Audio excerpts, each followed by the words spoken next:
Anyway, let's get on to infrastructure before we have Matt Binder on.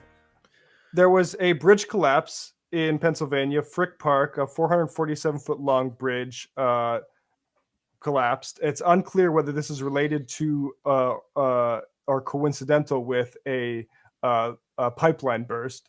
It's unclear about that. But let's before we go into some more details about that, let's look at President Joe here at the scene. He was there to tout the accomplishments of the bipartisan infrastructure bill, and I think that this is like. And there's going to try to what else do they have to run on, right? And the truth is, like, this is probably more than has been done in previous administrations for infrastructure, but that's because we have been like just horribly letting this stuff deteriorate. But anyway, here's Joe. There's a few interesting parts in this point we're hit with him on the scene here, and I like how I don't want to cast any insinuations, but it starts right with him tapping like a first responder on the side. I just think, like, as when you choose to like when to edit trim clips, it's just interesting. But here's this. Mr. President, thank you very much. Thank you. Yep, thank you. And even, I mean, this is, first of all, these guys deserve an incredible amount of credit here, and that while this is going on, they tell me that for those listening, these are cops surrounding him, so it's the cops that deserve the credit. The gas leak was, explain what you said, noise. It was just a very loud, like a jet engine. And you can see gas you see it coming out on the other side of the concrete there, this side, up by the crane. And were you worried that there had been an explosion, or that there had? That's a good question. We weren't sure whether the gas had caused this or whether the leak was, a result of the bridge collapse. So we just weren't sure about that. How long did it take to get the company to shut off the gas? Probably about a half hour. 45 minutes. Yeah. So that was just continuing outside of the. So there's obviously another line right here as well. Yeah. So that was rushing out. So. And it's probably too early for joggers to be done. There was a few joggers, actually. There was a few. One of them actually helped us get some people out of the cars there. So. Yeah. It's a miracle, Mr. President. It's a miracle. It really is. It's gonna happen. It really is. You'll realize I've been coming to Pittsburgh a long time, and as a former Pennsylvanian. But I didn't realize there are literally more bridges in Pittsburgh than any other city in the world. Jesus Christ. More than in Venice. I mean, I knew there were a lot of bridges. I had no idea that. And we're gonna fix them all. Not a joke. This is going to be a gigantic change. And So Joe is from Pennsylvania. I'll just say, like, if you watch any Pittsburgh Steelers game, you will have heard that trivia factoid over and over again. It's one of the main things about Pittsburgh. And there's a few things he said there. One, like, and he also said, we're going to give you, the cops, more money too. And look, the problem is they're not going to fix all the bridges. Here's all the bridges that need fixing. This is just Allegheny County. Right. And just, so Pennsylvania is particularly bridgy, very hilly area. But this is a countrywide problem. You look at, I would actually, if you drive over lots of bridges, for your commute, I'd be interested to hear back from folks if you do a little scan on some of the conditions of some of those bridges, and what the situation is. But to get into some specifics here, this bridge particularly had been cited as poor. There's a bunch others like it. There's no reason to suspect this one was any worse than the other ones, which is a little bit concerning. There had been money set aside, $25 million in federal funds for this. 1 in 8 Pennsylvania bridges are rated poor. That's like thousands besides Frick in Pennsylvania alone. So, like, when the bipartisan infrastructure bill touts thousands of bridges getting repairs, like, I'm glad they're getting that money. We have that's a drop in the bucket, right? Yeah. Like they said, you're driving on bridges with advanced deterioration of structural elements. That's what this one was specifically. And I have this other clip here from a journalist, Stephanie Strasberg, I believe. And this is a mother named Melissa. And This is just her in front of the situation. I think this is a better clip to give people the idea of the stakes here than maybe that Joe Biden, glad handing clip. Take my daughter across this bridge like every day, and it could have been any of us sitting at that light. I mean, thank God for the delay, because there's always school buses sitting at that light. There's schools, elementary schools all along this road. It's really scary. And so that bridge was only built in 1970. That's only 50 years old, right? And you hear a lot when you're hearing this touting of this bill that it's a once in a lifetime investment. And we've talked about that. First of all, I don't know about you, but I want to live longer than 50 years, just to use it as this scale. But when you hear them say that, it's basically an apology to for spending so much money on this stuff, right? Like it's like they're trying to it's not really actually trying to excite the base. It's trying to apologize to the investor class. Well, this is the thing that's so frustrating about the size of that bill. And I don't know if you have it in the show notes, but we have a kind of graph that breaks down just how much that bill has been broken down, argued down over this period of time. But it is funny, people it's like one of those things that people sort of treat as apolitical, right? Everybody wants infrastructure, but it's just like, this is too partisan of a time for us to be able to really do anything about it. That's not true. The reason that we haven't seen any kind of massive infrastructure spending is not because, the country has gotten too partisan over the past few years, but rather, and I can't read the name there, but could you give a shout out? He actually runs a really great Substack. Yeah, Steven Semler. Yeah, who runs a really great Substack y'all should check out. But this is a pretty strong, again, I can't read it, but if...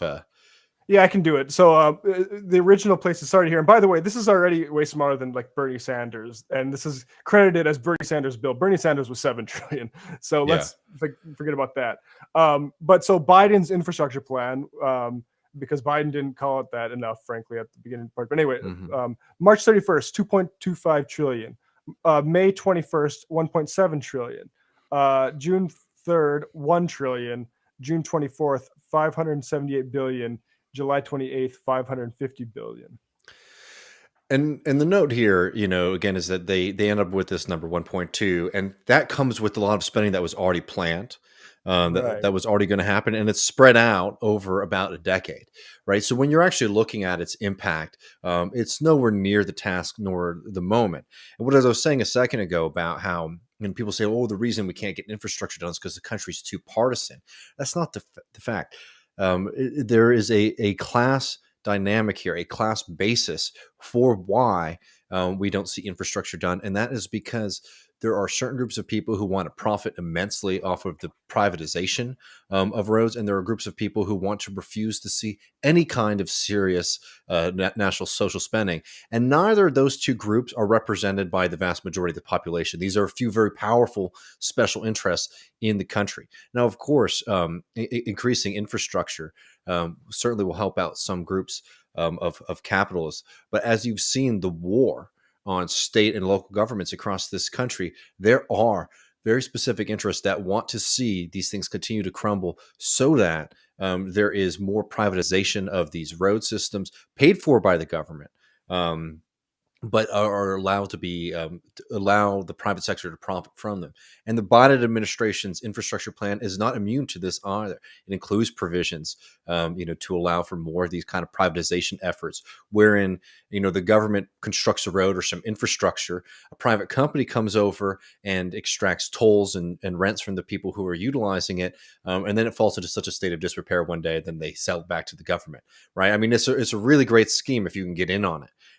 But this is what's happened when you have a country that is completely a ruling class in this country, particularly a ruling political class in this country, that has completely turned their back on any kind of concept of mass politics. And the thing about the Biden administration's infrastructure deal, you saw it both with that and Build Back Better plan, is like you can see how there's some inspiration that you get from them from like the New Deal. The idea was like they were going to be big and bold, but they had no coalition. They had no root rootedness in any of the communities that need this kind of spending to be able to deliver, to be able to, overcome the cries from within their own party, and certainly with, across the capitalist class as a whole. And that's like the real lesson here when it comes to the Biden administration is, they wanted to, the Democratic Party has spent the vast majority of my lifetime, and particularly the past decade, all of its efforts in trying to destroy grassroots working class movements within that organization and adjacent to it. And then when they come into power, they're unable to put any of these kind of things through, even these kind of things that are desperately needed. Like infrastructure is something that everybody in this country recognizes is a problem. People can see it just if you look at the design of a lot of the bridges and buildings around you. Like, wow, that is all really interesting. But that's very clearly was designed in the 50s or in the 60s, right? Like, where is that kind of brand new infrastructure? And it's not as prevalent as it should be because these things have been underfunded, both by like an ideological commitment to neoliberalism, but also to a commitment of saying that like the only way that we're going to be able to provide for these kind of services for people is by relying on gas taxes and things like that too, right? Never trying to make the rich and powerful pay for the roads that they use, but rather saying, oh, well, the problem is that the American people won't accept higher taxes on gasoline, and that's why the roads are in such disrepair. Right? Again, a completely BS excuse. Not just that we've been letting rich people get away with and their businesses get away with too less taxation, that haven't been handling this enough. And like, I just want to point this, if in case people think this is just sour grapes, it's not just me saying that this is not enough. This is Pennsylvania Governor Tom Wolf. The federal investments coming to Pennsylvania are significant, but they simply won't fully fund our multi-billion-dollar infrastructure funding gap, which continues to grow. So again, like we have to and we talked about this, we have this clip here, and I just want to play this a little bit from the end of when we talked about the Memphis bridge. That all of a sudden people noticed just had a sheer break, a crack in one of the beams. And this is what we said at the end of this and the advice we had for the demon rats. Yeah. So Biden should go without Republicans and pass something. And everybody wants it. It's one of the easiest sells in politics because everybody knows the roads suck. And there could be a lot, there's a lot of repairs that are needed, and there's a lot of things that haven't been done that need to be done too. Yep. That's where we stand there. And also, if one of these bridges collapses and the Democrats haven't passed anything on this, no one's going to give a fuck about the Republicans, right? This is going to be the Democrats' failure to have addressed this stuff when they had the chance. Like, you have 2 straight presidents that come into office with all 3 branches of government, right? Like, to your point about the gridlock, like, that's the gridlock. And so the once-in-a-lifetime response we did was a kick of the can that even the Pennsylvania governor says in his press release. Yeah, like, it's nice, guys. Don't let this national campaigning of the Democratic Party and their email efforts get in the way of the reality of even the situation this state is under. Oh, yeah. I mean, look, I'm going to talk tomorrow. By the way, I'm doing a stream, a storm stream. I'm thinking 4 Central, maybe. We'll see if we're able to. But I was going to talk about a couple of local things that are going on here, and like look at like the local dynamics when it comes to funding, even within Texas right now, and the fight over control over our roads and our communities. In San Antonio, the state government essentially is refusing to allow the city to control a road that is, again, a very downtown area, is very much needed to be sort of reimagined, particularly in a way that is going to be more friendly to pedestrians and cyclists, instead of just being a massive highway. And the state government is sort of swooping in out of nowhere and preventing them from being able to do that. I'm just saying, like, when we're talking about the way that the Biden administration is planning on even going through with this infrastructure deal, without the kind of political coalition that you had in the New Deal and even this, under Eisenhower, it's going to be rife with some of the nastiest characters preventing us from being able to do the things that are necessary, right? And this is like the big problem with the way that so many of these, neoliberals and particularly people in the Biden administration think about politics, is that they think that they can do this without any kind of like mass mobilization, and that they can ignore like the political material realities on the ground across the country. even Eisenhower knew it needed to be a fucking revolution. Like Eisenhower, I can't remember where I read this, but he was motivated by when he was in the fucking military. He found out that it takes 62 days to cross the country in a military caravan. He's like, well, we clearly can't accept this, so we need to get some fucking highways out there. And that's right. Like we did all that in that part of. That's like the most I guess doing shit the American state's been since it got rid of slavery. And you have to, like, that stuff deteriorates, you have to maintain it, and you can't just expect like to start just to ride that shit into the future. No, that's what I mean. Like, you have to be very clear about what you're trying to do. And the Biden administration is not all so convoluted.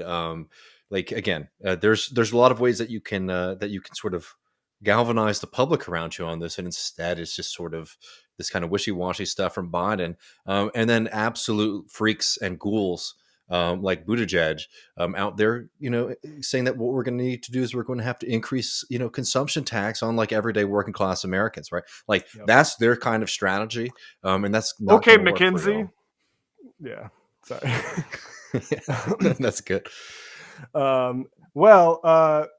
Let's get to our guest here. We'll do a quick little pitch. Patreon.com/Left Reckoning, folks. We had a great conversation with Kevin Bird, the Bird Maniac, on genetic determinism and the radical science tradition. If you're like Stephen Jay Gould and those folks, you'll want to hear about the larger context that they were operating in.